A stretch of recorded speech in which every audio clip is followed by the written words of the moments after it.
ပရိသတ်တွေစောင့်မျှော်နေခဲ့တဲ့ကိုစိုးကြီးရဲ့ပွဲတော့ပြီးသွားပြီပေါ့နော်ဒါတချို့လဲကြည်ပြီးသားလူတွေတွေ့ကြတော့ဒါအဖြေအကုန်လုံးသိပြီးသားပေါ့နော်ကိုစိုးကြီးကအမှတ်နဲ့ရှုံးသွားတယ်ကျွန်တော်လည်းခံမှန်းတဲ့အတိုင်းပေါ့နော်ကိုစိုးကြီးကတကယ်လို့ဒါအခွင့်ကောင်းရမယ်ဆိုလို့ရှိရင်တော့ဒါသူ့ရဲ့မာကုံပေါ့ဗျာပြိတ္တတွေအားလုံးပြောနေတယ်လို့ပေါ့နော်မာကုံနဲ့အချက်ကောင်းထိမယ်ဆိုလို့ရှိရင်တော့ဒါအပြောင်းလဲတော့ဖြစ်သွားနိုင်တော့ပေါ့နော်သူနိုင်ချီတော့ရှိတယ်ဒါပေမဲ့ကျွန်တော်တို့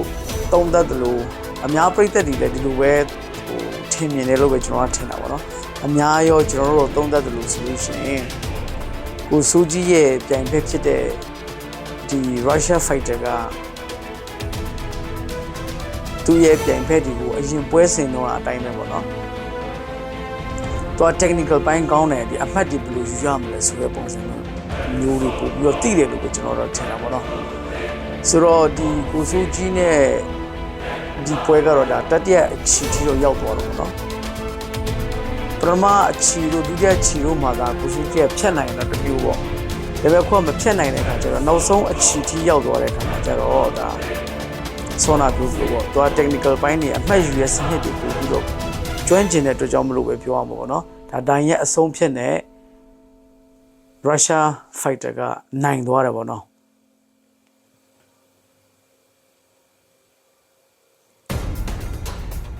ဆိုတော့ဒီပွဲကိုစိုးကြီးရဲ့ရှုံးသွားတဲ့ပွဲလေးကိုနည်းနည်းပြန်ပြီးတော့သုံးသက်ကြည့်မယ်ဆိုလို့ရှိရင်ပထမဦးဆုံးခေါင်းထဲမှာထွက်လာတာတော့ထုံးစံအတိုင်းဆိုတဲ့ပုံစံကြီးပဲထွက်လာတော့เนาะခေါင်းထဲမှာတော့ထုံးစံအတိုင်းပြောချင်တာကွာကို fighter ကြီးကြည့်မယ်ဆိုလို့ရှိရင်လက်တီးဆိုလက်တီးလောက်ပဲပြင်ဆင်လာတယ်ကွာဘောတူကတော့ဒီပွဲစဉ်ကိုတေချာကြည့်မယ်ဆိုလို့ရှိရင်ကိုစိုးကြီးကကတ်တဲ့ပုံစံရင်လဲအောက်ကိုငုတ်ပြီးတော့ဟလာဘယ်နာမှာထိုးလို့ထိုးအောင်မှန်းတော့မသိပဲနဲ့ထိုးတဲ့ပုံစံကြီးဖြစ်နေကြလို့ပေါ့ဒါကျွန်တော်မြင်နော်သူငုတ်ပြီးတော့ထိုးတယ်ဒါပေမဲ့ထိုးတဲ့ချက်တွေကလည်းဒါဘယ်နာမှာမျက်နှာရှိလဲဆိုခမှန်းပြီးထိုးတဲ့ပုံစံမျိုးပေါ့ပြောမလားသူထိုးတော့ထိုးရှာပါတယ်ဒါပေမဲ့အကွက်မရှိဘူးလားလို့နော်သူ Russia Fighter ကိုပြေးကတ်တယ်ထိုးတယ်ဒါပေမဲ့ထိုးတဲ့အချက်တော်များကျွန်တော်ကြည့်မယ်ဆိုရင်သူကခေါင်းငုတ်ပြီးမှပဲထိုးနေကွာခေါင်းငုတ်ပြီးတော့လက်ကိုဘယ်ဘက်ရမ်းလိုက်ညာဘက်ရမ်းလိုက်တော့ထိုးတာပေါ့ဒါပေမဲ့အချက်ကောင်းမထိတာတော့ပြီးလို့ရှိရင်Russia Fighter ကရှောင်ပြီးတော့တန်ပြန်တိုက်စစ်ပေါ့နော်ဒီကောင်နဲ့ကျွေးတယ်လက်သီးနဲ့ပြန်ထိုးတယ်ချစ်တောင်းနဲ့ကန်တယ်ပေါ့နော်ဆိုကိုစိုးကြီးကဒီ Russia Fighter ကိုသွားပြီးတော့ကတ်ပြီးထိုးတော်လဲပဲ Russia Fighter ကနေရာကောင်းယူတယ်အမှတ်တည်ရအောင်ပြောရမလားအမှတ်ရတဲ့ technique ပြောရမလားပေါ့နော်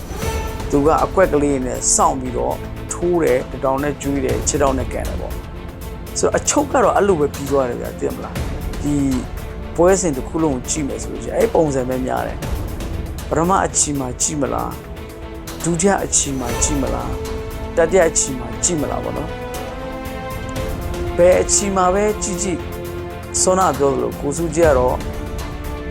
အရင်ထိုးတယ် Russia Fighter ကိုကပ်ပြီးတော့ထိုးတာပေါ့နော်ဒါ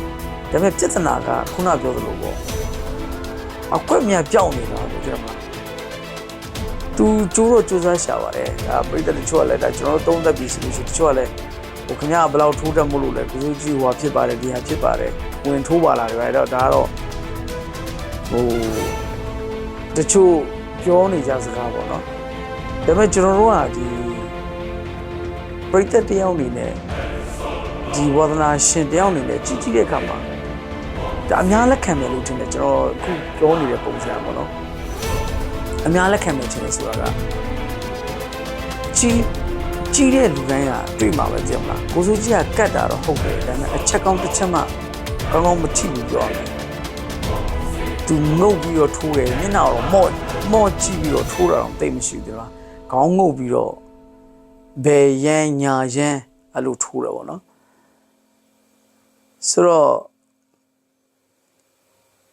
အစောနာပြောသလိုကန်ကောင်းလို့အချက်ကောင်းတာထိတော်မယ်ဆိုလို့ရှိရင်တော့နိုင်ချေရှိတော်လည်းပဲဘလို့အချက်ကောင်းထိတော်မှာလဲမလားအဲငုတ်ပြီးမှပဲဇွတ်ထိုးနေတဲ့ဟာကြီးအချက်ကောင်းထိဖို့မလွယ်ဘူးလေတော့သူရဲ့ fighter ဖြစ်တဲ့ Russia fighter ကလည်းဒါဟိုဘယ်လိုပြောမလဲအခုမှတက်လာတဲ့ fighter လည်းမဟုတ်ဘူးကွာဒီလိုကြီးတော့ဟိုအချောင်ကြီးတော့ပဲထိုးခံမှာဟုတ်တယ်မလားဆိုတော့ Russia fighter အကွက်ဒီချိန်တယ်နော်အချက်ကောင်းကတော့ဒါ Russia fighter ကအချက်ဒီအများကြီးပို့ပြီးတော့ထိတယ်ပြောမှာနော်ဒါကြောင့်မလို့ပွဲပြီးတော့တိုင်အဆုံးဖြတ်ပေးတဲ့ချိန်မှာတော့မလားပရမတိုင်ကကိုစုကြီးကနိုင်ပါတယ်ဒုတိယနိုင်တိုင်က Russia fighter နိုင်ပါတယ်ဆိုတာမျိုးဟိုမဟုတ်ဘဲနဲ့3ယောက်စလုံးဒိုင်း3ယောက်စလုံးက Russia fighter ကိုပဲအမှတ်ပိုတာပေးတယ်ပေါ့နော်ဆိုပြောချင်တာလေကိုစုကြီးလည်းတချို့အခြေအနေများဟိုအမှတ်ရမလားလို့စဉ်းစားကြည့်ရပါတော့ဒါပေမဲ့အချက်ကောင်းမထင်တဲ့အပြင်အမှတ်နဲ့ဆိုလို့ရှိရင်လည်းရဖို့အသိမလို့ရတဲ့ရအောင်အမှတ်နဲ့စဉ်းစားကြည့်တဲ့အခါကျတော့လည်းအမှတ်ကလည်းမရဘူးဝဲမှာမှသူအမှတ်မရအောင်ဘာလို့ဆိုတော့နောက်ဆုံးတိုင်အဆုံးဖြတ်ပေးတဲ့အခါမှာဒိုင်လူကြီး3ယောက်စလုံးကဒိုင်လူကြီးအားလုံးပါဗျာဟော Russia fighter ကိုပဲအနိုင်ပေးလိုက်တယ်ဆိုတော့ကြည်ချမ်းဖြစ်ကိုစုကြီးရတာပွဲစဉ်တိုင်းမှာဘယ်ပွဲစဉ်မှာအမှတ်လဲအနိုင်မရအောင်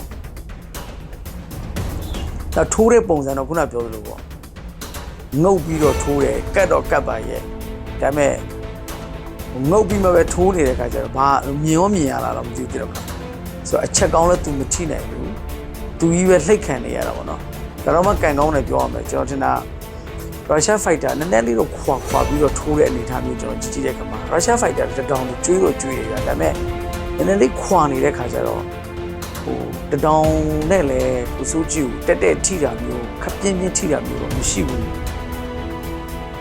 Russia fighter တတောင်တွေတိုးတယ်နည်းနည်းလေးတော့ထိတယ်ဒါပေမဲ့ဟိုတကယ်ပြင်းအားပြင်းနဲ့အချက်ကောင်းထိတာမျိုးတော့မရှိဘူးပေါ့နော်ဒါပေမဲ့ Russia fighter ခုနပြောလို့သူကလဲတယ်ပြောရမလားအမှတ်ယူရဲ့နီးပြီးပိုင်တယ်ပြီးလို့ရှိရင်သူလှမ်းပြီးတော့ထိုးတာဖြစ်ဖြစ်ကန်တာဖြစ်ဖြစ်ဒါကိုစုကြီးနဲ့ရှင်မယ်ဆိုလို့ရှိရင်